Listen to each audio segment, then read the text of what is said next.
Tania di podcast Perpajakan Riau.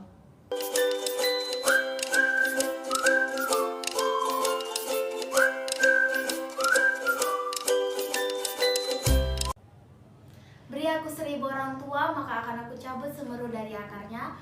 Beri aku 10 pemuda, maka akan kuguncangkan dunia. Perkenalkan, nama saya Natania Siregar dari kelas 10 Perbankan. Buat teman-teman yang bingung kenapa ada saya di podcast Perpajakan Riau, ya saya baru pertama menjadi host di podcast Perpajakan Riau. Nah, terima kasih nih buat teman-teman yang sudah menonton podcast kita pada sebelumnya. Dan buat yang belum, jangan lupa ya di subscribe, like, komen YouTube SMK Perpajakan Riau. Oke, mari kita sambut narasumber kita, Mem Reza Novia, MPD.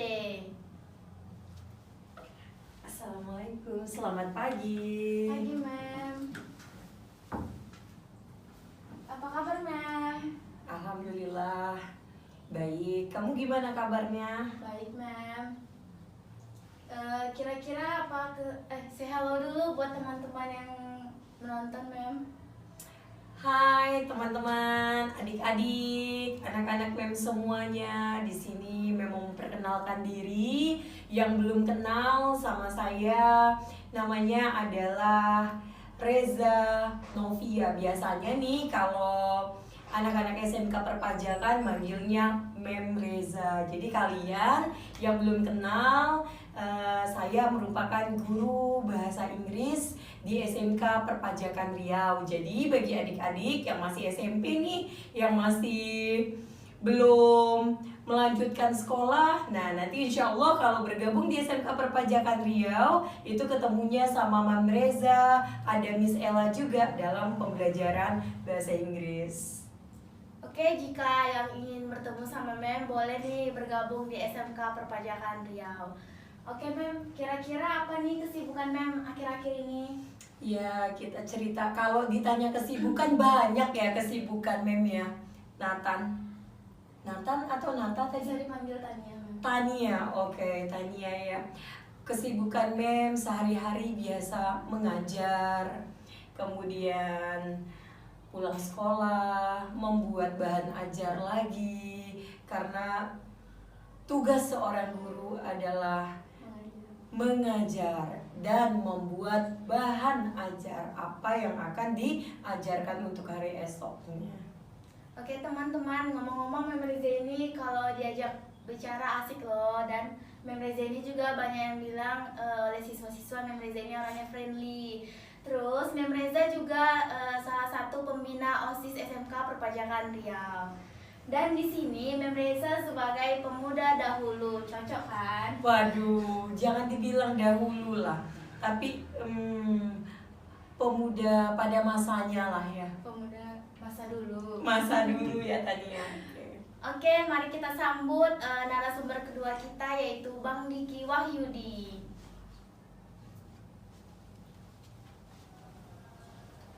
Halo Bang, apa kabar? Halo Tania, kabar abang sehat? Boleh nih disapa dulu penonton yang ada di rumah. Hai semua. Oke, kita akan masuk tentang tema Sumpah Pemuda, atau tentang sudut pandang pemuda zaman dahulu dan pemuda zaman sekarang. Di sini pemuda masa dulu kita bisa bikin Mem Reza, dan pemuda sekarang kita bikin Bang Diki. Oke, kita masuk ke sesi pertanyaan, yaitu baru beberapa hari yang lalu kita memperingati Sumpah Pemuda. Nah, menurut Mem nih, apa itu Sumpah Pemuda? Sumpah Pemuda di zaman Mem ya. Oke, baiklah. Kita cerita sedikit tentang Sumpah Pemuda. Kalau zaman kami dulu sekolah,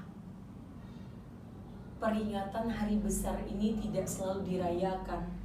Ya Diki ya, mungkin berbeda di zaman sekarang, tetap dirayakan, misalnya seremonialnya menggunakan pakaian daerah atau menggunakan pakaian pahlawan, bahkan melakukan sebuah kegiatan seremonial. Di zaman kami dulu tidak terlalu banyak kegiatan-kegiatan yang berupa yang langsung ke inti Sumpah Pemuda. Tetapi di dalam diri kami tertanam jiwa Sumpah Pemuda tadi. Melalui apa? Yang pertama, kegiatan-kegiatan Diki yang biasanya kami lakukan waktu sekolah dulu. Yang pertama sekali, mengikuti upacara bendera. Itu pasti dengan hikmat, tanpa ada bicara satu kata pun. Kalaupun ada berbicara, itu pasti suatu hal yang krusial. Krusial itu misalkan sakit atau mau pingsan, begitu ya. Begitulah pola belajar atau pola kami menghargai pejuang atau para pemudi di zaman penjajahan sebelum merdeka. Jadi dengan pembacaan Undang-Undang Dasar, kemudian kita mengikuti pembacaan Pancasila, terakhir adalah menyanyikan ya atau mengheningkan cipta yang biasanya kita lakukan di setiap upacara Senin. Itu merupakan salah satunya cara kita menghargai pemuda-pemudi yang terdahulunya. Itu merupakan hal yang sangat berkesan bagi kami lah ya, khususnya kalau zaman dahulu itu kegiatan-kegiatan seremonial itu tidak terlalu banyak tentang Sumpah Pemudanya. Oke, boleh nih buat Bang Diki. Menurut Bang Diki apa sih itu Sumpah Pemuda? Benar kayak yang Mem sebutkan tadi, kalau zaman sekarang itu bisa mengingat Sumpah Pemuda itu seperti seremonialnya itu kayak memakai pakaian adat, terus bikin drama di sekolah tentang Sumpah Pemuda, bagaimana sih Kongres Pemuda pertama dan kedua. Nah, terus dilakukan, contohnya drama dipentaskan di sekolah kan, terus banyaklah caranya, pokoknya mengingat jasa para pahlawan yang pernah gugur atau berjuang untuk nama bangsa dan negara ini. Gitu. Oke, itu menurut pendapat Mem dan Bang Diki. Iya. Oke, kita masuk ke sesi pertanyaan yang kedua. Berbicara tentang pemuda nih, di sini kan ada Mem Liza nih dan Bang Diki. Sebagai pemuda dahulu Mem Liza dan sebagai pemuda sekarang Bang Diki. Menurut Mem, apa perbedaan yang sangat terasa nih antara pemuda dahulu dengan sekarang? Apa perbedaannya? Oke. Mem dulu ya Diki ya. Iya. Karena pemuda dahulu ya ceritanya ya. Oke. Kalau berbicara terkait dengan pemuda, pemudi, tapi ini berhubungan dengan pendidikan. Ya. Karena kita di instansi sekolah ya, pemuda pendidikan. Menurut Mem, pemuda zaman dulu dengan zaman sekarang itu tidak ada bedanya. Kenapa bisa dibilang tidak ada bedanya? Ki Hajar Dewantara pernah berkata bahwa tuntutlah atau ajarkanlah siswamu, muridmu sesuai dengan zamannya. Artinya apa? Ki Hajar Dewantara, beliau juga orang terdahulu, merupakan salah satu pahlawan pemuda pendidikan, khususnya di bidang pendidikan. Makanya Ki Hajar Dewantara itu terkenal dengan Bapak Pendidikan. Ya, bagi kalian yang belum tahu, Ki Hajar Dewantara lahirnya di Yogyakarta. Ya, salah satu kota pendidikan itu lahirnya di Yogyakarta, tempat beliau dilahirkan. Artinya apa? Sampai saat ini melekatlah Yogyakarta itu dengan kota pendidikan. Artinya apa? Tak lekang oleh waktu. Yang namanya pemuda-pemudi itu tak lekang oleh waktu. Tak ada yang namanya pemuda zaman dulu, pemuda zaman sekarang. Yang membedakan hanya masa atau waktu. Jadi berhubungan dengan Ki Hajar Dewantara tadi, satu poin penting yang diajarkannya adalah tuntutlah ilmumu sesuai dengan zamannya. Artinya apa? Di era kita udah zaman berapa nih? Abad keberapa? Abad ke-21. Abad ke-21. Artinya apa? Abadnya dimulai dari abad 1 ke 21 udah lewat remaja nih ya.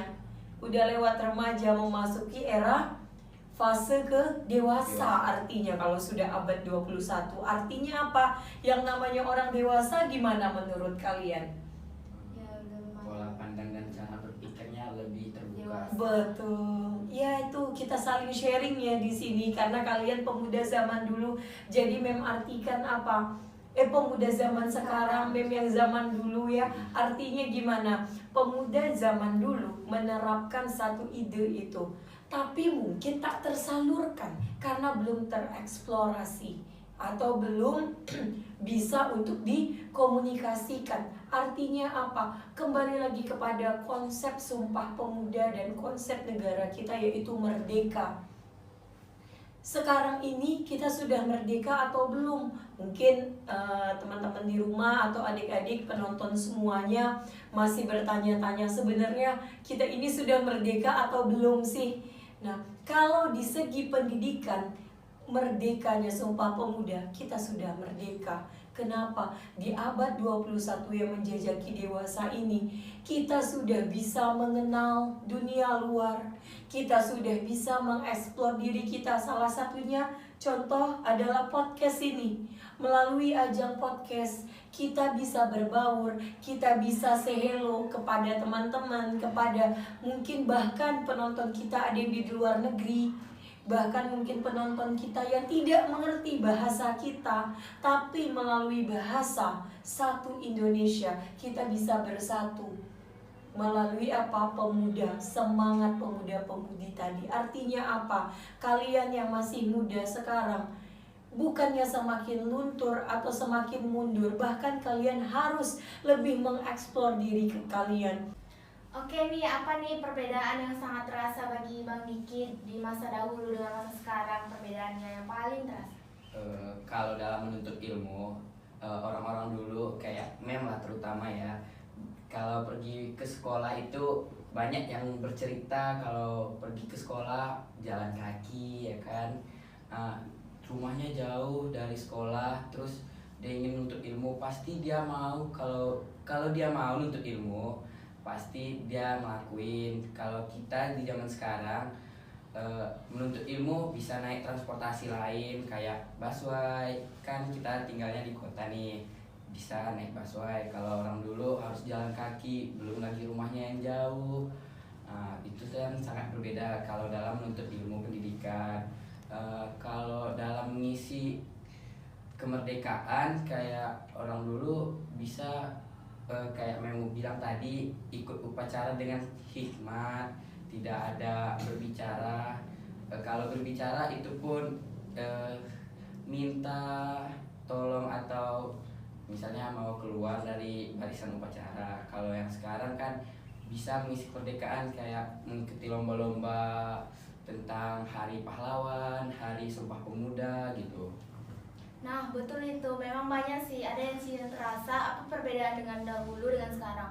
Dulu sih banyak orang-orang dahulu mengatakan kalau mereka pergi sekolah ada yang jalan kaki, dan perbedaan yang sekarang juga kan memang berbeda. Sekarang anak zaman sekarang sudah mencari ilmu, sudah di internet bisa. Kalau zaman dahulu kan internet susah gitu kan Mem. Nah itulah yang menurut Mem dan Bang Diki, apa perbedaan dahulu dengan sekarang. Nah buat Bang Diki nih, kita uji coba dulu. Menurut Bang Diki, apakah Bang Diki tahu apa itu Sumpah Pemuda? Apa isi Sumpah Pemuda? Tahu. Sumpah Pemuda itu ada 3. Yang pertama tuh, kami putra dan putri Indonesia mengaku bertumpah darah yang satu, tanah air Indonesia. Yang kedua, kami putra dan putri Indonesia mengaku berbangsa yang satu, bangsa Indonesia. Dan yang terakhir atau yang ketiga, kami putra dan putri Indonesia mengaku berbahasa yang satu, bahasa Indonesia. Ya. Nah sekarang pertanyaan yang simpel nih tentang permainan. Buat Mem dulu ya. Boleh. Kira-kira apa sih permainan yang sering Mem mainkan dulu waktu masa remaja? Masa remaja, mulai dari anak-anak atau masa remaja? Remaja boleh, dan anak-anak juga boleh. Oke, baiklah. Terima kasih untuk Tania. Mungkin permainannya hampir sama dengan yang kalian lakukan dulu, ya, seperti bermain congklak. Pernah main congklak? Pernah. Iya. pernah bermain. Bukan petak umpet ya namanya kalau di sini ya. Dinding tekan dinding. Tonggak dinding. Ya. Ada yang namanya Handy Plus. Ada belum tahu Handy Plus. Oh, itu permainan zaman dulu sekali ya. Apa tuh, Mas? Handy Plus. Jadi kalau kita ketangkap nanti handy gitu. Handy Plus kan gini ya. Oh, iya. Slogansnya itu namanya Handy Plus. Kemudian ada yang namanya main batu tujuh, tahu tidak? Batu tujuh tahu. Tahu. Nanti pakai Ya, bola dia. pakai bola bekel tahu. Tahu Kasti. bola kasti. Itu permainan sama. Kalau menurut Mem dari segi permainan, karena walaupun Mem orang zaman dulu kayaknya nggak terlalu dulu banget lah gitu ya.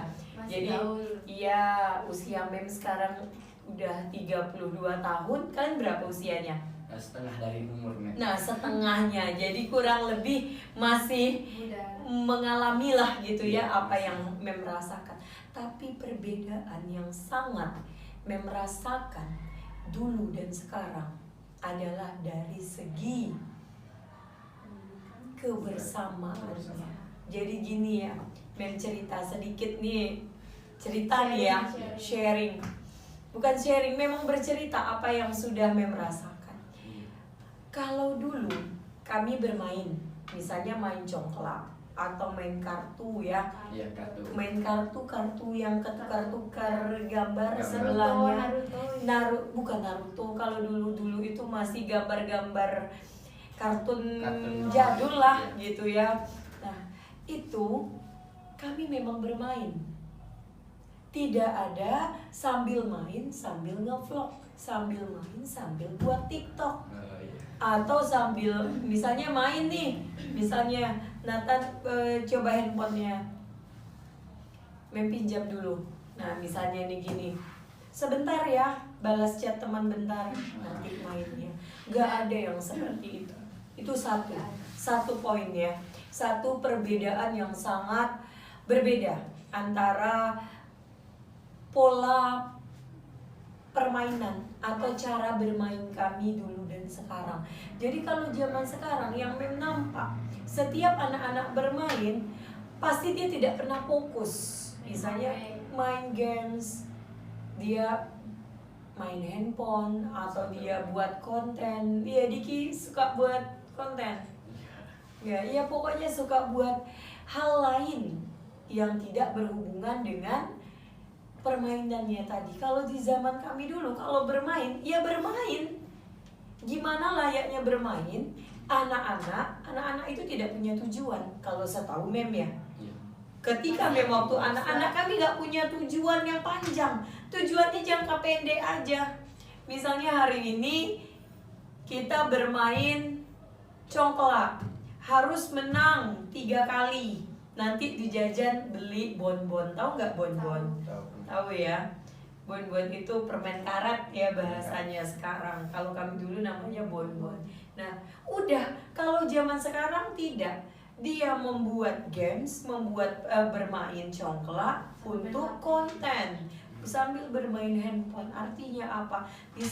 Di situ satu sisi bukan bermain handphonenya yang salah, tapi apa? Cara kita bersikap, menghargai satu sama lain, di situ sudah tidak ada. Menghargai satu sama lainnya. Sebagai pemuda-pemudinya seharusnya kita. Yang tadi apa? Yang pertama. Yang kebersamaan. Yang pertama bunyi Sumpah Oh, Pemuda. Sumpah Pemuda. Bangsa Indonesia. Bukan, itu yang kedua. Itu yang ketiga. Kami putra dan putri Indonesia mengaku bertumpah darah yang satu, tanah air Indonesia. Itu yang pertama. Tanah air Indonesia. Yang kedua, Kami putra dan putri Indonesia mengaku Berbangsa.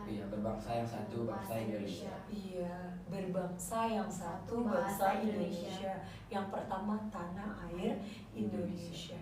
Anak-anak sekarang lebih suka bermain games yang tidak berhubungan dengan tanah air tadi. Iya tidak? Iya. Apa salah satu contohnya? Ya kalau memang iya tidak. Tidak ingat belajar itu kan. Karena terlalu fokus main HP dia. Betul, tidak fokus main HP.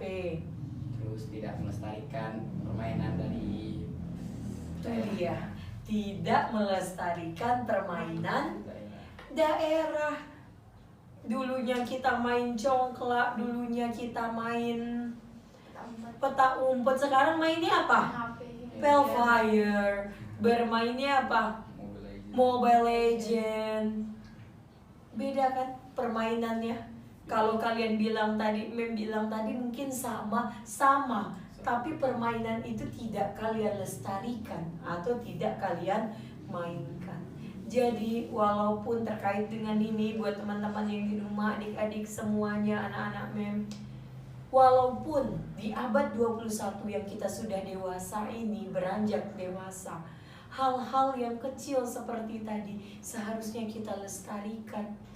Bukan kita bangga dengan kita bermain games atau bermainan yang berhubungan teknologi. Bisa estata atau peta umpet jadikan permainan berteknologi tinggi. Bisa.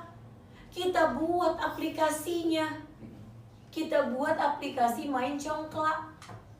Iya, belum ada yang buat. Belum. Bisa kita lestarikan. Dibuat oleh karya anak bangsa. Karya anak bangsa itu tadi, tanah air Indonesia. Jadi gimana ya kan kita sudah merdeka, ngapain lagi Sumpah Pemuda? Tidak. Tapi dengan ikrar tadi kita berjanji bahwa sesuai zamannya, kata Ki Hajar Dewantara tadi kan, ya sesuai zamannya ikuti. Kalian yang sudah dewasa ini 21, abad 21 dan 21 tahun ya, kalau kita umurkan dewasa, seharusnya kita bisa mengeksplor tadi apa yang sudah kita punya, yang kita dapat. Oh, udah ngamatin dulu nih, pernah main layang-layang. Gimana caranya? Contohnya bisa bermain layang-layang tapi elektrik. Nah, coba talinya tidak manual lagi, tidak digulung sendiri. Itu yang seharusnya dilakukan oleh karya anak bangsa. Oke, jadi itu menurut ya perbedaan permainan ini bukan perbedaan permainannya, tapi seharusnya kita bisa mengeksplor apa yang kita punya sekarang, kita gabungkan dengan apa permainan yang terdahulu. Keren ya permainan zaman dulu, Mem. Oke nih, boleh nih buat Bang Niki, apa sih permainan Bang Niki sekarang nih? Kalau sebelumnya ada corona. Sebelum corona itu abang masih sering main kayak yang Mem katakan tadi, kayak main congklak, main kelereng. Pernah? Masih main? Masih ada tuh alatnya di rumah. Cuman nggak ramai, nggak selalu bersama. Misalnya kalau di dekat rumah itu ada biasanya 8 orang, makin hari makin sedikit karena udah ada kesibukan masing-masing, terus udah sibuk dengan handphonenya juga, terus udah nggak ada waktu untuk bersama lagi gitu. Jadi kalau mau ngumpul tuh jadi susah. Kalau mau main jadi kayak main sendiri atau gak sama adik, ya kan nggak enak, nggak ada rasa bersamanya lagi gitu. Berarti semua udah dipengaruhi oleh teknologi ya, Mem? Itu dia tadi, teknologi tadi. Kalau di teknologi itu, jadi kalau bermain di teknologinya tuh kita jadi kita mainnya tuh nggak sama orang di sekitar kita, tapi orang yang jauh di sana. Misalnya kita di sini di Pekanbaru, kita bisa aja main sama orang di Merauke, orang di Sabang, orang di Jakarta, tapi kita lupa kalau orang di sekitar kita tuh ada. Jadi kita nggak main sama yang di dekat kita kalau bermain di handphone. Jadi kita nggak tahu situasi orang yang di dekat kita, tapi kita tahu situasi orang yang jauh gitu sih. Oke, itu sih dari segi permainan ya, Mem. Kalau dari segi kelebihan pemuda zaman sekarang apa nih, Mem? Oke, pemuda zaman sekarang menurut Mem ya, karena di sini Mem menghadapi anak yang zaman sekarang ya, bukan zaman dulu. Kelebihannya yang paling nampak ya Tania, anak zaman sekarang di bagian yang tadi yang paling bagus yang Mem bilang tadi, explore. Mereka hobi explore.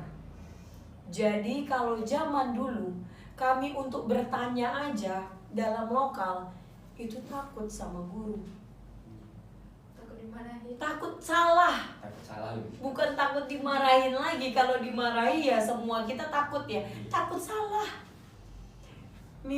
Tolong kamu, misalnya nih guru ya, Reza, tolong kamu jawab pertanyaan ini. Itu kita udah takut. Jangan. Kalau anak sekarang, kalau ditanya siapa yang ingin bertanya, semuanya mau Iya, semua. aktif. Kenapa? Mungkin salah satu penyebabnya faktornya teknologi tadi.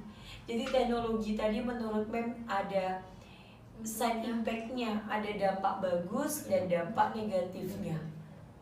Nah, salah satu dampak positifnya, anak-anak sekarang itu Mem terinspirasi atau menyatakan kenapa sih anak sekarang itu sepertinya lebih aktif dibandingkan zaman dulu gitu ya. Contohnya aja, kalian tahu Vicky Naki? Tahu. Dia belajar bahasa ya, Berbagai bahasa. berbagai bahasa. Itu belajarnya otodidak kan? Belajarnya bukan dari orang-orang, Dari buku, dari internet. dari buku, dari internet. Itu yang dia manfaatkan dari teknologi. Artinya apa? Bukan berarti pemuda sekarang hanya sibuk bermain handphone, sibuk dengan hal-hal negatif. Ada side impact-nya, tergantung daripada kalian memilih yang mana. Artinya apa? Dalam rangka ini masih dalam rangka Sumpah Pemuda ya. Kita sebagai warga, sebagai bangsa Indonesia, kita sama-sama kita coba benahi. Kita coba benahi dari mana dulu pemudanya? Diri kita masing-masing. Dari diri kita sendiri dulu. Berbahasa satu, yaitu bahasa Indonesia. Jadi apapun bahasa kita tetap bersatu. Jadi walaupun nanti ada yang kata di kita dari Merauke, dari Aceh, kita ketemu sana sini, kita tetap pakai bahasa Indonesia kan. Iya. Kalau pakai yang satu bahasa Minang misalnya, yang satu pakai bahasa Aceh, nggak nyambung.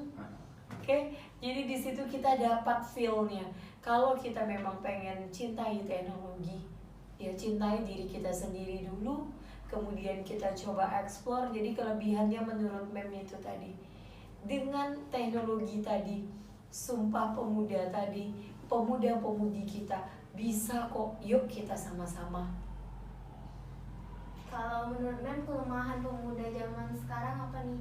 Kelemahan, oke. Tadi kelebihannya dia suka nih. Kelemahannya terlalu cepat mengambil kesimpulan. Nah, ya, itu satu kata itu yang ambil. Kenapa kelebihannya dia suka mengeksplor, kelemahannya dia terlalu cepat mengambil kesimpulan. Salah satu contohnya adalah berita hoax, contohnya ya. Dia cepat menangkap. Cepat tangkapnya, tapi Mem merasa itu bukan pemuda zaman sekarang aja. Orang dulu juga seperti itu. Kenapa? Karena kurang menyikapi teknologi tadi. Semua berita, semua halnya yang mereka serap, mereka dapat, itu mereka pikir adalah sebuah berita yang benar. Misalnya nih, Tania suka nonton YouTube, Diki sukanya baca buku. Yang benar yang mana, buku atau YouTube? Ya, buku bisa benar, YouTube juga Betul, bisa. betul. YouTube bisa benar, buku bisa benar. Artinya apa? Segala sesuatu itu harus kita telaah terlebih dahulu. Kita filter mana yang lebih baik, mana yang lebih buruknya. Pasti punya dampaknya, pasti ada benarnya. Satu hal lagi yang Mem suka dari kelemahannya tadi, mereka terlalu cepat mengambil kesimpulan sehingga apa? Mereka tidak mudah menyerah, walaupun salah, walaupun tidak benar. Ini kelemahannya ya. Tapi mereka mempunyai jiwa besar.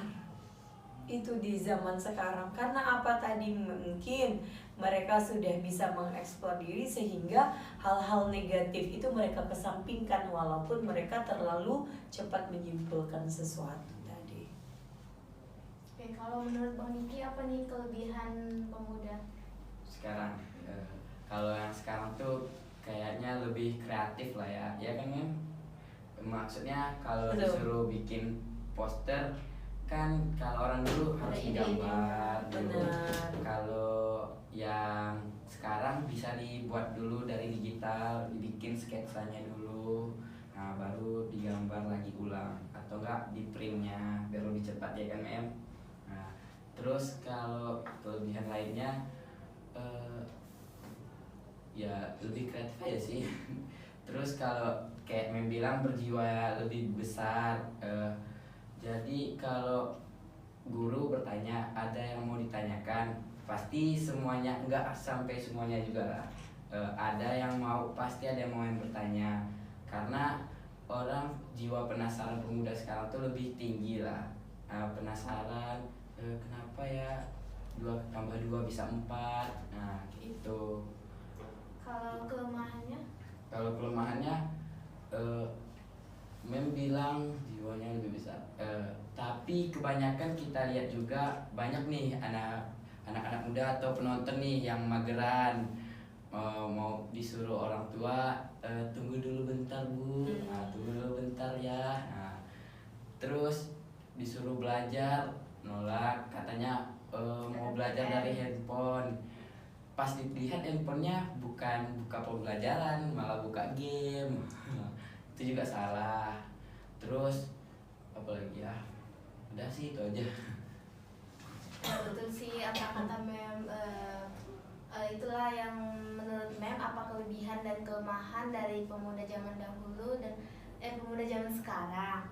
Oke, saya mau nanya nih untuk Mem, apa sih kira-kira pesan yang ingin Mem sampaikan untuk pemuda sekarang biar bisa untuk mempertahankan apa itu perjuangan pemuda zaman dahulu lah.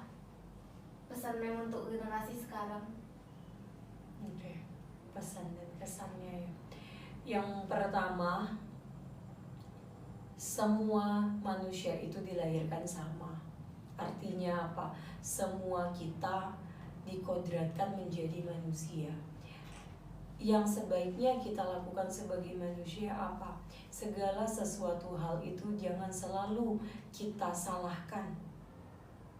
Karena konsep daripada pembelajaran sebagai pemuda yang sebenarnya adalah kita harus belajar menyukai atau mencintai proses terlebih dahulu, baru hasil yang kita dapatkan. Jadi kalian sebagai penerus bangsa, sebagai putra-putri, penerus pendidikan maupun bangsa selanjutnya, jangan pernah lelah dan letih untuk mengeksplor diri menjadi yang lebih baik dengan satu syarat, melakukan proses. Jadi cintai proses, kemudian baru kalian akan mendapatkan reward. Jadi yang disampaikan Diki tadi, want to know-nya lebih tinggi, ya, rasa keingin tahuannya itu tinggi, but there is no will, tidak ada keinginan untuk mengeksplor lebih jauh lagi. Artinya apa buat anak-anak di rumah, adik-adik di rumah, semuanya penonton dimanapun berada, tetap kalian harus belajar yang namanya proses. Tanpa belajar, tanpa ada keinginannya belajar, want to know, drilling itu merupakan proses pengulangan. Dan melalui apa? Melalui proses kalian akan menjadi yang sebenarnya, yang sesungguhnya. Jadi jadilah apa yang kalian mau, bukan menjadi apa yang orang mau. Karena apa? Jika kalian menjadi apa yang kalian mau, kalian akan mendapatkan atau meraih reward dari proses tadi. Itu dari Mem lah ya, sekilasnya. Kalau buat Bang Niki apa nih pesan buat teman-teman abang yang sebagai generasi pemuda sekarang? Seperti yang Mem katakan tadi, untuk mendapatkan sesuatu hal itu ada prosesnya. Terus kalau pemuda sekarang tuh dia tuh lebih suka ngambil satu kesimpulan aja, nggak dari orang-orang yang lain. Misalnya abang nanya nih sama Tania aja, tapi nggak mau bertanya sama yang lain. Kalau kesimpulan Tania A, yang lain B. Tapi abang ngikutin punya Tania karena abang nanya ke Tania aja, terus gak ngikutin yang orang-orang lain bilang gitu. Terus lebih baiknya pemuda sekarang itu rasa ingin tahunya tuh disalurkan aja, bisa dicari di internet, bisa di buku juga bisa. Terus kalau nyari sesuatu itu, kalau dari satu argumen belum tentu juga benar. Jadi kalau yang ditemukan di internet itu berbeda dengan yang di buku, baru bisa ditarik kesimpulannya gitu. Oke, sekian perbincangan kita pada episode kali ini ya, Mem. Ada quotes dari saya, yaitu 1000 orang tua bisa bermimpi, 1 orang tua tidak bisa mengubah dunia. Dan ada quotes dari Mem gitu. Terkait dengan pemuda-pemudi ya. Menurut Mem, quotes yang selalu Mem ajarkan atau yang Mem selalu kasih tahu untuk anak-anak, learning by doing. Itu bahasa Inggrisnya. Learning by doing, and take it easy. Itu kalau dalam bahasa Inggrisnya singkatnya. Jadi cintai proses. Dengan proses dalam kehidupan ini kalian akan meraih kesuksesan dan apapun itu akan menjadi lebih mudah. So in English we can say that learning by doing and take it easy and we got the goal. Oke, see you the next podcast. Hasta la vista. Saya Tania, terima kasih.